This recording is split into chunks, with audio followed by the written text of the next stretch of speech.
Welcome to Innovation Alchemy. My name is Adam Castle.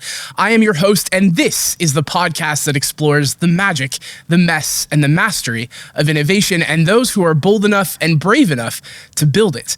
Now, before we get started today, I want to give a shout out to our amazing producer, John, and the team at Clear Rock. If you've been following along with the podcast these last few years, Clear Rock Studios in Windsor has been making us sound good and maybe look good for over the last couple of years, and we are so grateful to have them on their team.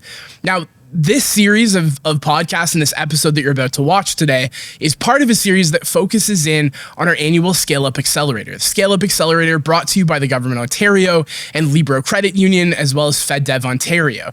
Now, ScaleUP is a 6-month accelerator program that focuses on companies that are in that sweet spot going from 0 to 1. And so a lot of the questions today are going to be around that 0 to 1 phase. And you might be asking, what in the heck is 0 to 1? And I'm very glad you asked, because 0 to 1 is that point where a business goes from idea to impact. It starts to have real things like real customers, real challenges, and real constraints. And so when we're talking to these startups, they're at that point where real is becoming really tough. And so we're really excited to have these conversations today to dive into that very specific stage in a startup life cycle and have you learn along with us. So thank you so much and enjoy.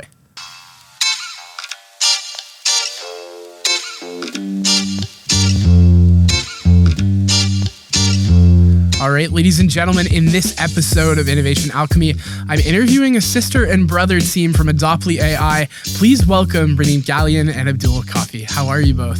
Very good. How are you, Adam? Good. Thank you so much for being here. Thank you, actually, for having us. Yeah, so we'll start off. AI right now it's everywhere. It's ubiquitous. People are either really excited about it or really uneasy about it. And what I love about your platform is that it operates in this messy middle where you're helping people to understand their jobs better and you're enabling them to do that job with a lot less friction, a lot more efficiency. Yeah. And so as we start there, why don't you tell the audience, what is Adopli AI? Why did you create it? Like, what was the problem that you wanted to solve? And why do you think now was the right time to do so?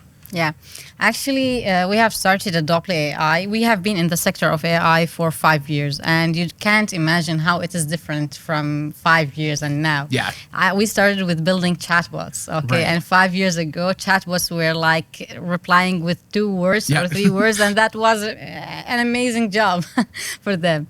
So later on, we started like 2 years ago, in the recent years, we started building projects for different businesses. So we built for marketing, we built for property management, and we also built for financial services. So, and also trades. Mm-hmm. And we have figured out that trades here in Windsor have like very big opportunity, and they have like not only opportunity, but they lack because they are not very tech savvy, maybe, or they are not into technology. Yeah. Okay, they have other things to do, so they have less technology, or their processes are somehow manual. Right. So they need help actually, and we need to help them. Okay, make their process easier and make it faster and stop any revenue leak. Okay, sometimes this, I will tell you how it causes sometimes revenue leaks. So we started voice to invoice, and it is like, it solves the problem that when technicians are running from one job to the next, so they are rushing and they need to document their work. And I hate document my work, and I'm all the time on the computer. So how if you are in the field? That's crazy, right? Yeah, so when the technicians are running and so on, they need to document their work, and it is hard to them. So we, so often they send like quick notes to the admin, and the admin has to do lots of work after that. So voice to invoice, just take the voice note, okay, and make it a draft invoice. Okay. That's it, yeah. And the admin reviews it. You've been in this space now for 5 years. Yeah. So in terms of AI, that's like 1,000 years, really, in how far it's come from, just 2022 till now. What's been easier about that in terms of how you build, and what's been more challenging? Yeah, actually, we are software engineers, both of us. So the technical side really changed a lot. Okay, and Abdulkafi knows, like programming was really hard 5 years ago. It's not like now, Right. and resources were less than now. Yeah, especially about AI, it was not like very very popular as now. There are Right. lots of resources to learn. 5 years ago was a little bit Yeah. less than now. Okay, so when we started, technically, it was hard, but it is our passion, so we continued with it. And the hardest part is when you are a software engineer and you become a founder. So you move from this technical skills Yeah. to the soft skills and to the business, and it is really big shift for any technical Yes, person yeah, who moves to absolutely. business. So yeah, but we are enjoying it. Okay, we had some challenges, of course. We overcame some challenges, and with the help of WEtech and the community, we could do a lot. Well, we're so glad you are. And now I know you're tackling this problem from a bunch of different angles, but what was that moment you realized, like, oh, this is a challenge for our trades that's worth solving, that's worth looking into, that's worth building, the market around? Actually, we had talked to many trades, okay, and we found that it is like a mutual problem. Okay. Everybody has this problem, but they feel it is normal. They feel that it how should be. Right, that's just But how it it's is. not. Yeah, why change That's how it? is Yeah. why we change it.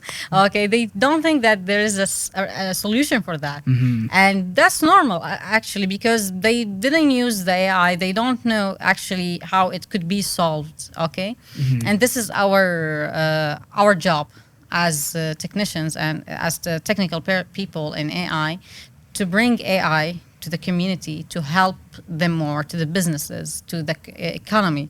So AI will change the economy in all over the world. So why, like, part of the community not using AI? That's really not nice. So we are trying to do our best. Yeah. Okay.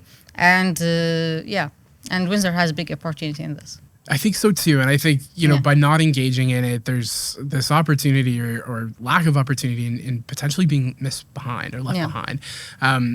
But so much of adoption of AI and other technologies, but I find, and maybe this is your experience too, but AI is so much more prevalent in this, is that there needs to be trust in those systems. And we've not really seen that where, Windows releases a new update, well, people are going to use it, or Apple, or it's a little bit less of a issue of trust and more of an issue of like, well, I need to change my behavior. I need to learn a new operating system, a new, set of tools. But with AI, it's so easy to use, but there is this like lack of trust. And here's your opportunity or your job to come in and help people understand Yeah. the value and build that. How are you building trust with your customers? Yeah, actually, that's what Abdulkafi has done. The trust issue, we start solve it by put the humans in control. So Okay. we for now we don't mix AI takes we don't make AI takes actions we keep drafts. We make it keep it drafts, and we let the human take the action. Oh, that's interesting. Agree or disagree with that. That's needed change. So that's make the that makes people trust, because they still in control. And they can edit it or change it until they get the best result of it. Right. Yeah. So it's making suggestions versus you're giving it full control. It's telling you, it's acting essentially as GPS, right? It's telling you to make a left versus grabbing the wheel and doing it for you. Yeah, and also I want to add a great thing that Abdulkafi did is we made zero friction, on this, because the technicians always they use the voice, or they would use WhatsApp and still work the same thing. They only have to send this note that they have been sending it for all the time. Right. Okay, so zero friction. We didn't change the process. We just pushed the drafts, and the internal process that take from 10 to 20 minutes each invoice. Right. It's being processed by AI, and the review is done by the admin. So we kept the human in control, and we kept the same process. So no new app to learn. Yeah. No, nothing. They use, for example, right now we have integration with Jabber, which is the platform plumbers use. Okay, so they still on Jabber, they still on WhatsApp or Telegram or whatever the communication platform they are using, and we are integrating with it and pushing that. That's so zero important. friction. That's amazing. You know, if you don't change their behavior, they don't have to change their behavior, but they're able to get that much more efficient. Like, what an amazing application. Yeah. That's fantastic. Thank Congrats. you. That's really huge. Thank you. Now, I know this is in the hands of customers and that they've been using it for a while now. What's been changing based on the feedback that you've been getting from those real world applications? Yeah, actually, multiple things. The first thing is the time. It is taking less time, and less invoices are delayed, okay? Or actually no invoices are delayed because the review just takes 3 minutes. It doesn't take a lot. And the second thing is the knowledge layer. So the admin has before voice to invoice has to memorize and learn about 1,500 items. Okay, and right now they don't have to learn all of these items because the AI learned them. Okay, they have only to do the comparison and make sure of everything. But before, when the admin leaves, okay, the company started the training process from scratch, and this is not really reliable or not efficient, okay? So right now, the knowledge layer is still with the AI, okay, and the human in control, and it is faster. Very cool. How do you see this continuing to evolve? What is the next step for this type of technology? Yeah, actually, we have the thing that it will determine that is the users themselves. We are getting feedback from the users, and we are trying to make whatever it makes their life easier. We are still in the first stage, and we are planning for the future. Do you find now, with the way that development is and the way that these tools have evolved for developers and for customers, that you're at a really good position in helping to like take that feedback and translate into the new features or the new kind of evolution of this tool? Yes, of course, it's being easier, and we have multiple suggestions, but at the end you need to focus on what matters, okay? So we have like 1,000 features in our mind, but we won't put all of them. Of course. Okay, it depends on the user at the end, and we are testing, like we start very small, and we are expand. And also our model is land and expand, so they can start with like 4 users and then expand to other technicians after they try it. Okay, so yeah. Very cool. That's a great way to kind of encourage adoption and get it into real world hands that are going to be benefiting from this technology. Yeah, thank you.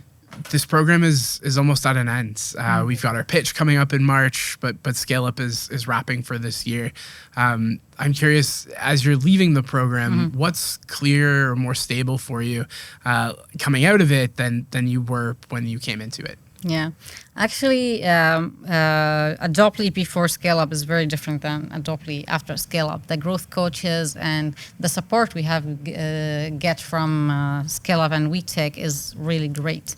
And also, it is like when you get somebody with very, very, very great and big experience helping you, that's really great, okay? And the resources we have got also like massive resources. So I'd like to thank you. We thank WEtech and thank you, Adam, for this invitation.